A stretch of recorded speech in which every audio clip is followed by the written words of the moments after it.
we as women don't have a problem getting all this stuff done and being really good at all of the things all of the time until we burn out. The mental load is not just feeling overwhelmed. It also creates other responses in the emotions. It's the resentment because nobody can help or nobody's willing or nobody sees me. It's also think one of the most powerful versions of self-care is simply to just pause and be intentional with an overflowing gratitude and pay attention to the happiness. I'm going to be really personal with you here. Moms today are carrying so much more weight than anyone realizes. Yeah, I would say so. It is quite literally the mental boulder, I should say. They say it's the mental load. I think it is the mental boulder for all of us. It's the little pebbles that add up to become a giant boulder, and that's kind of how it accumulates, and no one talks about it. We're talking about the planning, the calendars, the logistics, the anticipation, all the creative problem solving. The remembering of every little minutia detail that has to happen in your everyday life, that stuff, that's the mental load. And that's the stuff. But imagine, Allie, I have a question though. Imagine if it didn't have to be this way.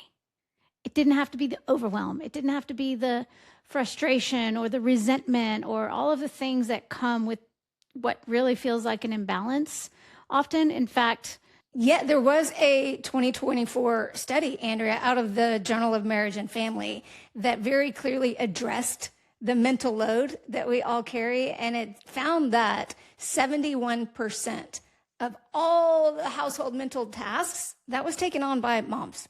Yes, it was. And it is all the planning and the anticipating and the organizing and all the remembering of all the stuff that you just talked about, regardless of where they are in their career, like how much they earned, how senior they were at work. They were taking on tremendous levels of a mental load.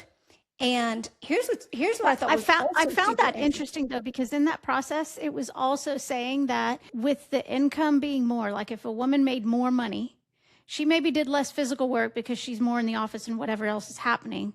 But the mental load for all incomes was the same.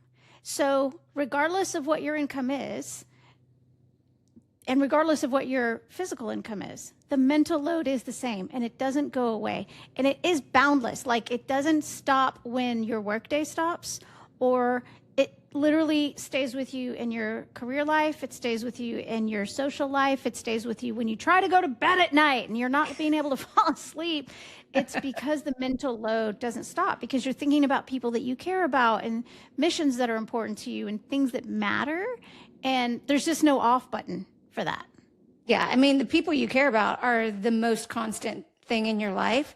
So how do you turn that off? And I think that's why our maternal instinct is so powerful, and it serves us very well most of the time, but it also can feel quite heavy.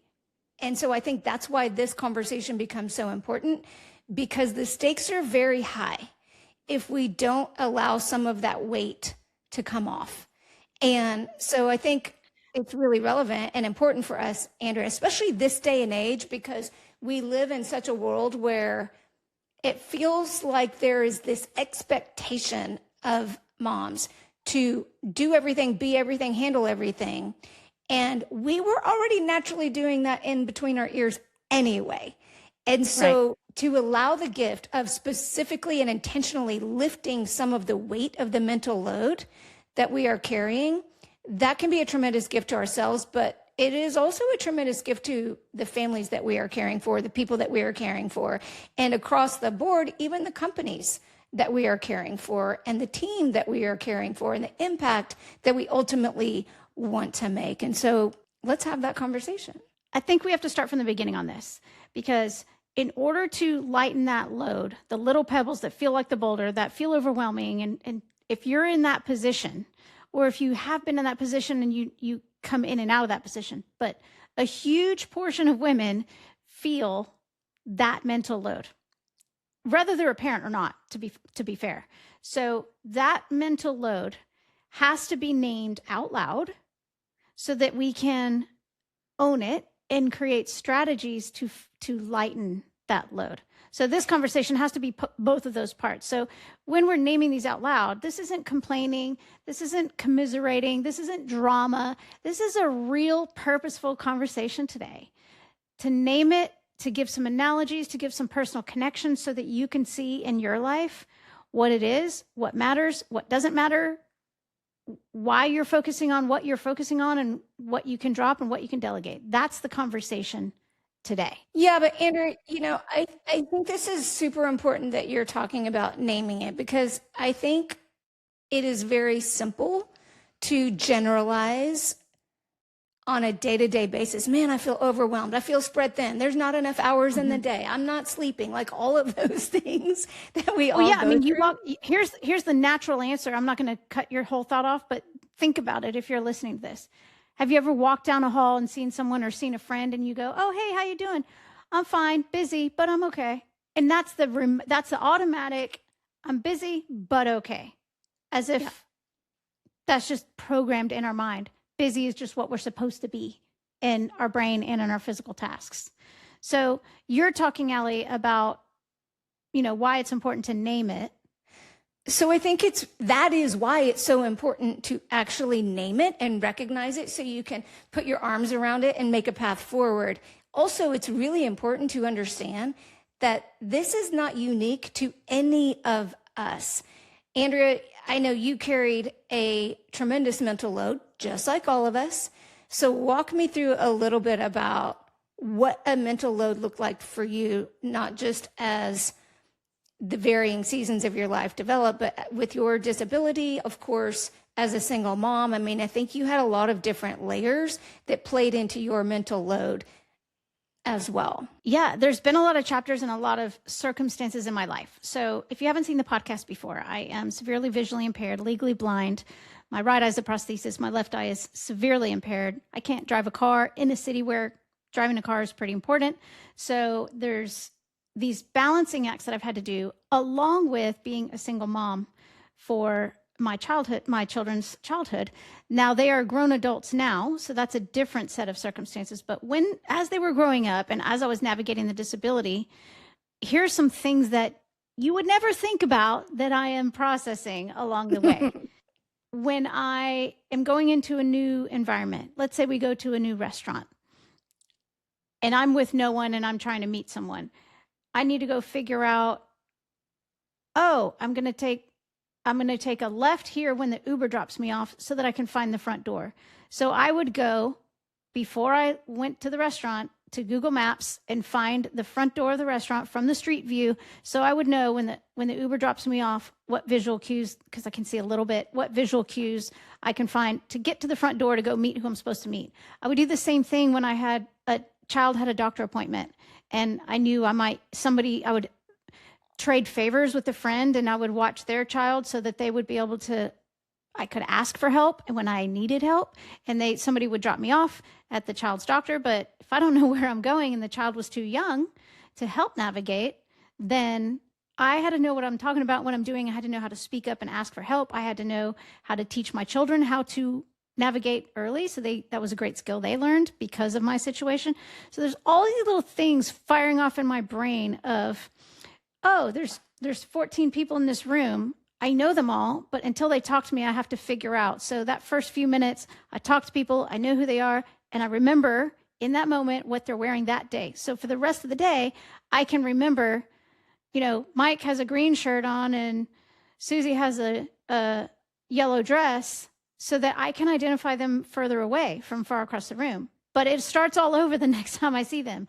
Or if someone gets a haircut and colors their hair a different color, or something changes about their major physical demeanor, I can't even identify them. I can't even identify my own kids in a photo sometimes, because a lot of people have blonde hair like my daughter. And a lot of people have, the same haircut my son has. So for me, it was all about learning what I can and can't do, figuring that out, and then finding the tools. And I know we're going to talk about that later, but no one ever thinks about my brain going 1 million miles an hour when I'm trying to do a daily task. I'm trying to go to the grocery store. I need to memorize the colors of the macaroni box of the brand that I want. and then somebody repackages it. And I'm a total mess when the grocery store goes up in there and changes what's on all the aisles. Cause I had it memorized and they messed it up because they're moving stuff around. It's like, this is not a fair game. I just want a roll of toilet paper, you know? So there is a mental load. Yes. I think it's interesting because your mental load, obviously, for a lot of reasons, looks so different than most people, and definitely is quite unimaginable unless, like, it's not unimaginable for me because we grew up together, and I, of course, knew the challenges side by side with you. But it's so interesting to think that while the mental load is not unique to anyone, the individual ingredients in the mental load are very different for all of us. So there will never be a comparison. Well, they're different for you because you're living in a long marriage. You have 2 amazing kids. So you're kind of the more quote unquote traditional marriage family scenario, which is obviously very different than mine. But your mental load, like you said, it's different pieces, but it's also the same. It's the same mental load in many ways, at least the same timing and the same amount.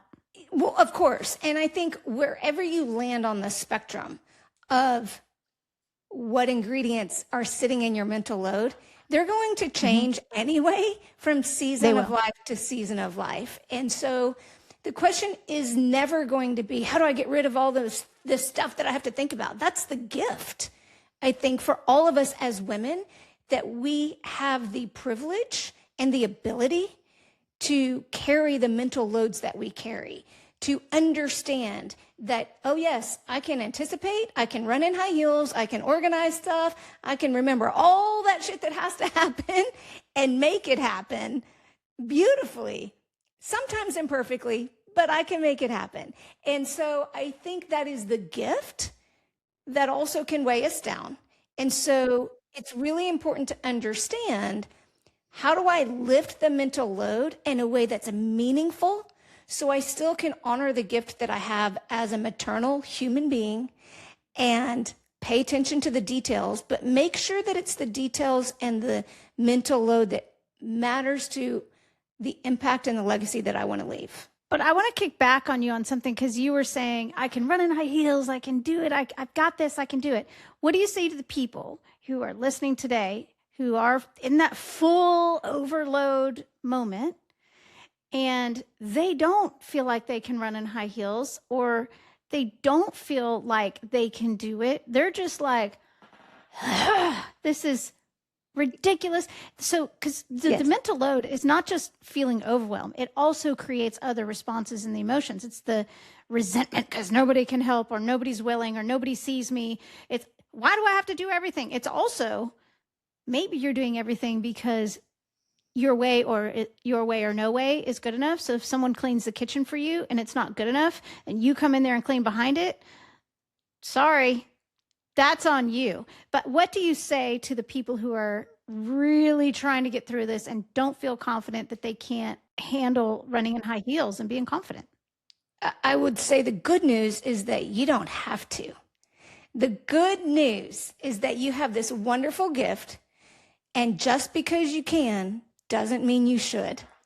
So one of the most powerful ways you can let go of some of this weight and let go of the overwhelm that you're talking about, even if you are in a place where you just feel like it is impossible to get out of this rut that you are stuck in, if you just do a couple of tweaks, and we'll talk about those today, the beauty is you really can lift some of the heavy stuff in order to make your life the life of your dreams and something that you're really proud of. And it all starts, and I'm going to give you tip number 1. How about that? I don't know how many tips we're going to give, but I will say the very foundational tip. I love it when we're having these conversations. Allie goes like, yeah, here's tip number 1. So now I immediately have pressure to give tip number 2, and I don't even know what you're going to say. Welcome to the L3 podcast, where we can just fire off. I'm quite certain that you can give all kinds of tips, because I can give all kinds of tips. 100%. And so We're doing this. Here's tip number one. I think it's really important that we all get very clear about the things that actually matter to us. That is the only way that we can be selective in the things that we are thinking about and giving our time, effort, and energy to. When the mental load feels like too much, it's because we're letting too much in. And we as women don't have a problem getting all this stuff done and being really good at all of the things all of the time until we burn out.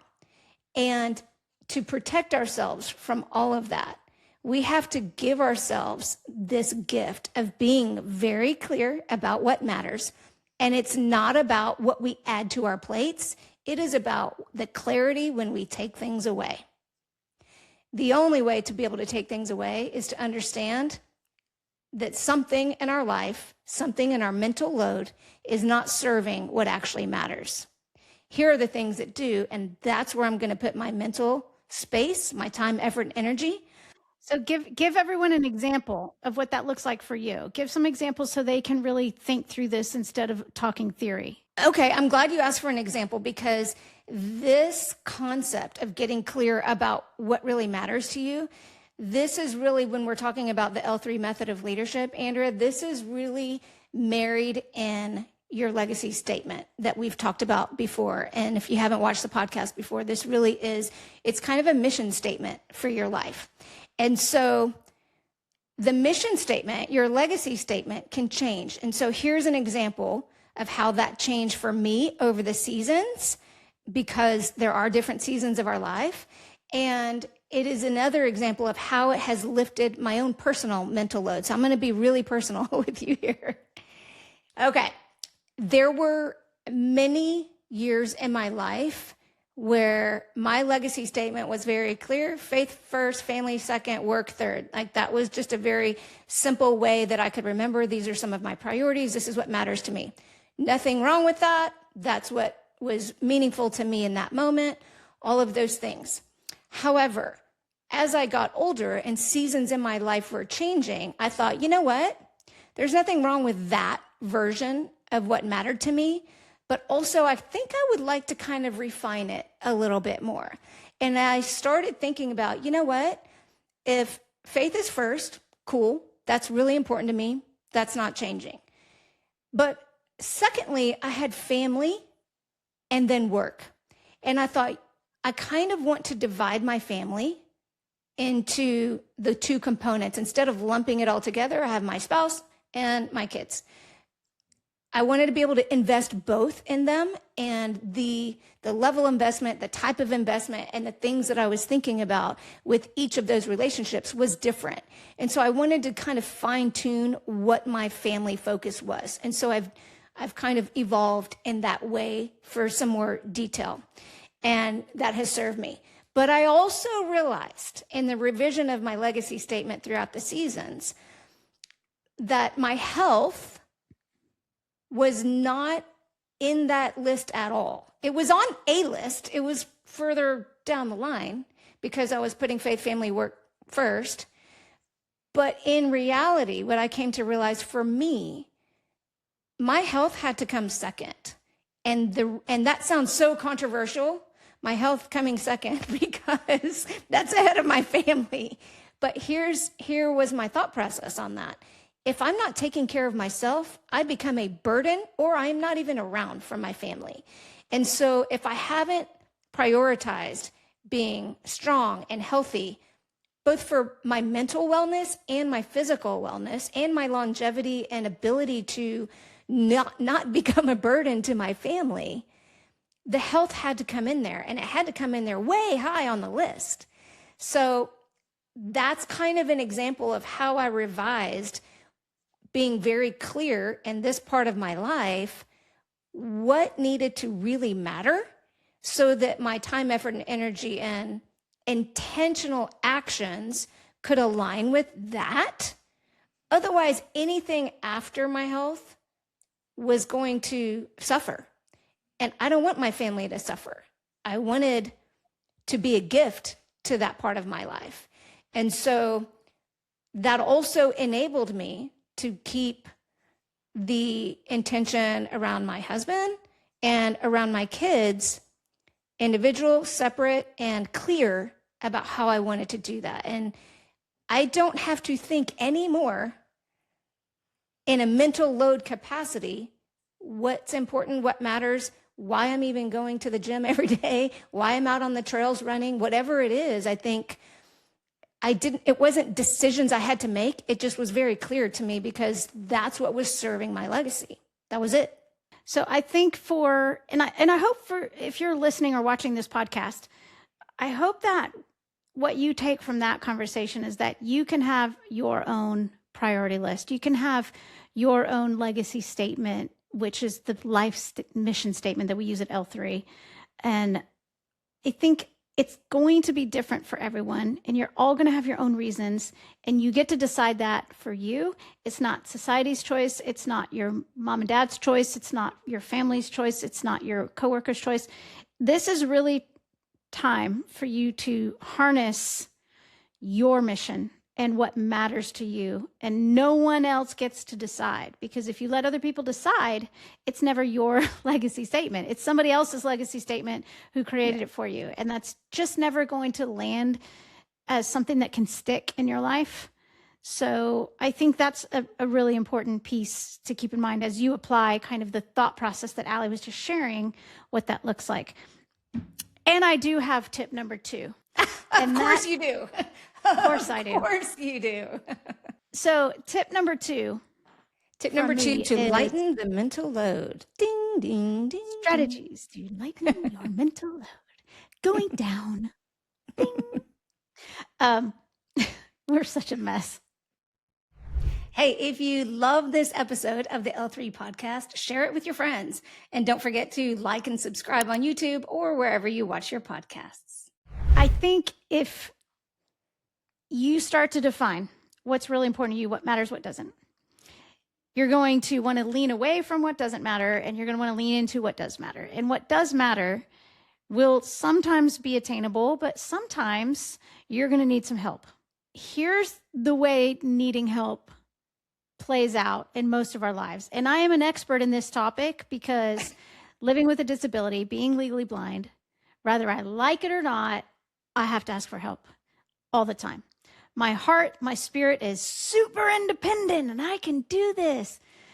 But the reality is there are physical and other constraints that mean I can't do it all.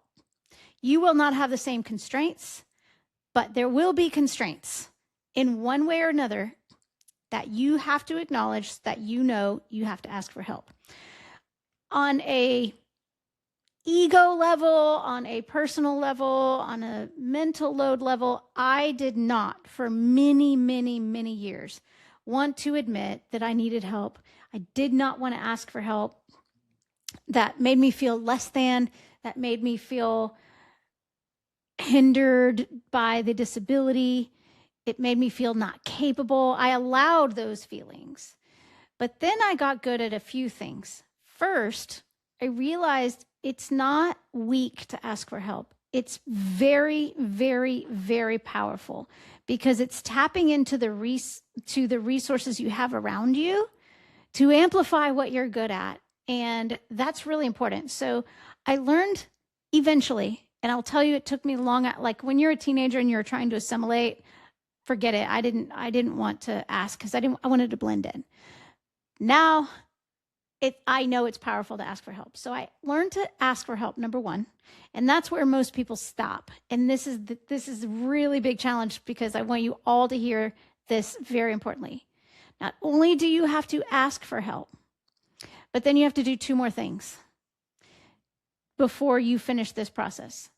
The first thing is to apply your own discernment. Is the person who's giving me help or advice or mentorship, are they acting from a place of wisdom so that they have the right tools to help me? And are they acting in my best interest? Again, are they not writing? I don't want them writing my legacy statement. I don't want them to convince me their way. I want them to be able to help me with my best interest in mind. So when I But they have to have both, Andrea. That's not either or. They have to both be answering and guiding you and helping you in a way that does come from that place of wisdom that you're talking about, but also in your best interest. Because if you're asking someone who doesn't have the wisdom, you'll get bad advice, even if they're well intended. And if you're asking a really smart, wisdom filled person for advice and they are trying to help you, they could also be manipulating you if they're not acting in your own best interest as well. And so I think it's really important.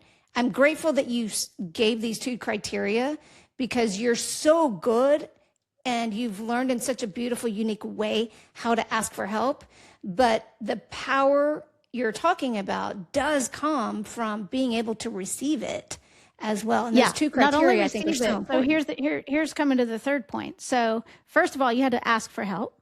Second of all, you had to apply your own filters, knowing if that advice or that action is coming from wisdom or not, or your best interest or not.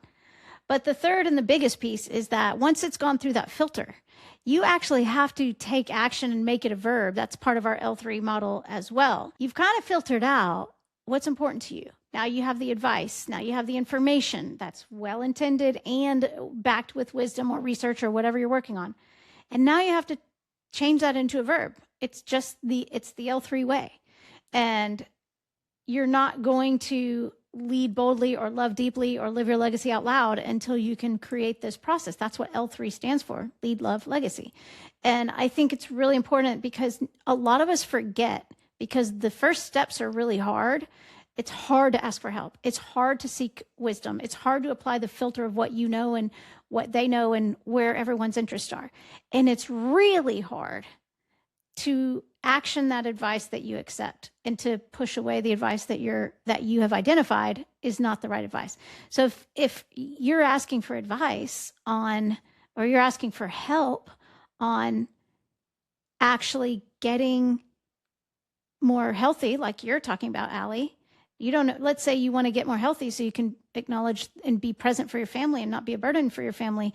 That might have been your goal. But if you happen to not know how to do that, you had to ask for help how to do that. And you had to listen and seek the right advice. And then you had to apply it and actually do the work. And maybe if that health is a goal that you have and you're watching this podcast today, maybe you don't know where to start, but then you get brave and you start a little bit and you get some good knowledge. Then you just break it down into small pieces. Maybe the biggest thing you have is that you're not easily committed to the routine of working out.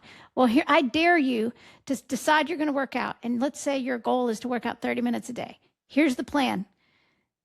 Learn enough to where you can walk. On the first of the month, you're going to exercise for 1 minute. On the second of the month, you're going to exercise for 2 minutes. On the third of the month, you're going to exercise or walk for 3 minutes. By the 30th, you've established your pattern that you're going to do something for yourself every day, and it becomes joyful and good because you're going to start feeling by the end of the month, you can go 30 minutes and you've worked your way up to it in a plan. You don't have to keep going like 2 months. You can just go, my second month goal is to stay 30 minutes doing something for me, physically walking or lifting weights or getting help with someone teaching me how to lift weights. Or maybe I'm going to start on a little bit more incline on my treadmill. Whatever you're doing, you're creating the habit that first month, and then you're building that habit and seeing results in the second month. I mean, come on. This is asking for help, getting the advice, and applying it to action. You can do this. Andrea, I'm so proud of you, by the way. You can do this.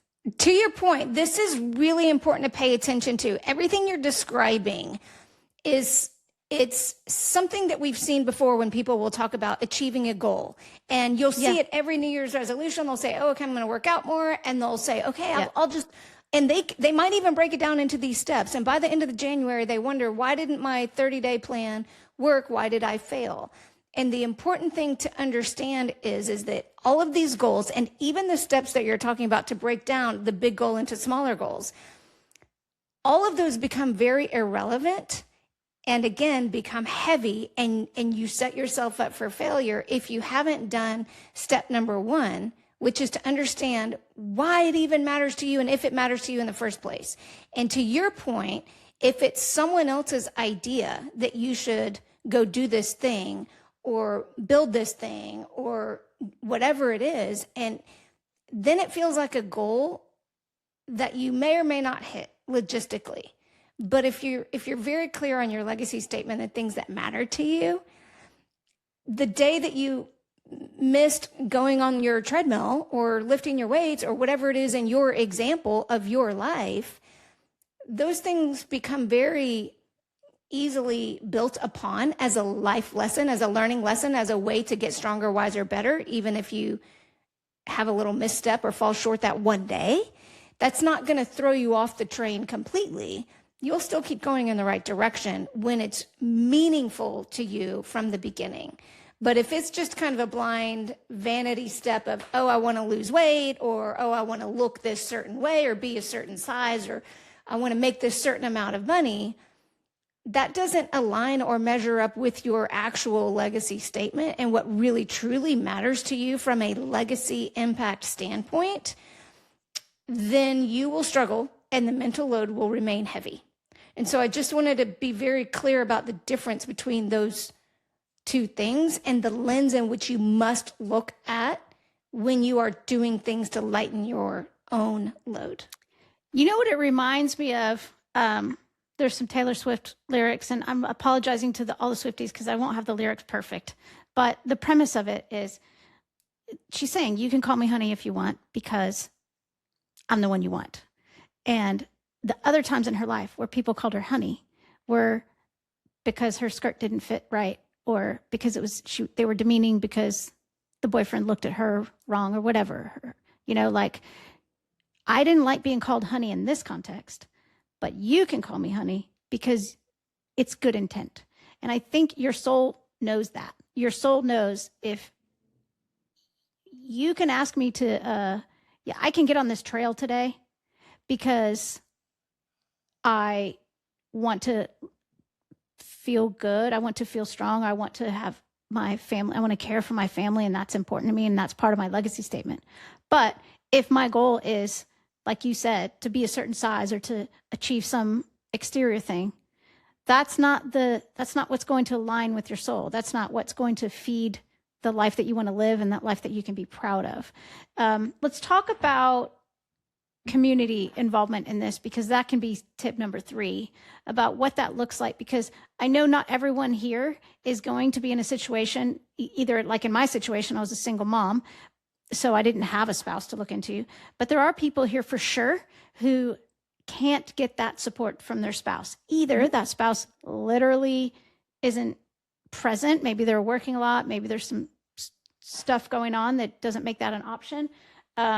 Maybe there's a situation where they just know they can't ask that. That's a kind of a different conversation to go into, but for right now, because we're talking about mental load, not every spouse is open to that. And I'd love to say, oh yeah, just talk through and work through it and get a marriage therapist and that's going to fix it. I know realistically, because I've lived it, that's not always going to happen. So even if you're the person that can't have the conversation with a spouse or a partner to help you, you are a person that can create community in your life. And community changes everything. I know the phrase I feel is overused. It takes a village. I get that. But what's really important now, what the world is looking for now, is transformation and community. And it's connection, especially in the AI world, when you don't even know it's real when you look on the internet. You have to literally use mental load weight. The pebbles of mental load are now on the internet because now it's AI. And you look at something and you go, is that real? Do I need to really panic about that? Or is that something I should pay attention to? And I think there's bots everywhere that say things that try to tell you how to believe and what to think. And I feel like the mental load and not knowing how, or not being able to feel like you can delegate in your close circle within your family. That's not an excuse, by the way. I'm not letting the family off the hook. So I'm not saying don't make that a part, but also community can help you as well. And that's deeply what I relied on, not just for the tasks to get done, not because I can't drive, so I need to arrange a carpool. It was because humans need humans.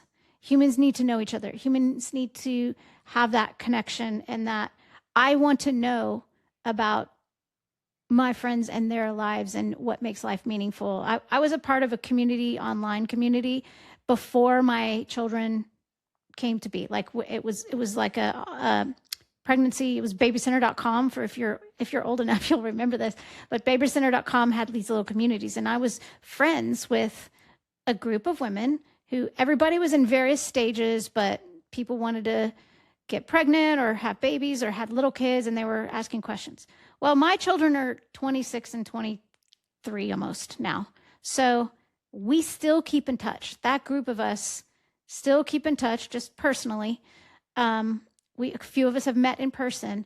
And the reason that's important is because we were able to share the mental load. One of the moms had a child who had some visual issues. So I was able to help her through that. And there's normal conversations because we're just in community. And that was amazing. Another person had, some divorce stuff that we all were able to help with that situation. Like, I think if you surround yourself, even if you start by an online community, which can be very powerful, but then maybe you're out and about in the world and you can create a in-person community as well, or you can combine that. So I think it's really important to know that is a really incredible tool in your toolbox for mental load strain, rather than just commiserate, like, I'm so frustrated, blah, blah, blah. But how do you help each other lean out of the things that don't serve you and into the things that do?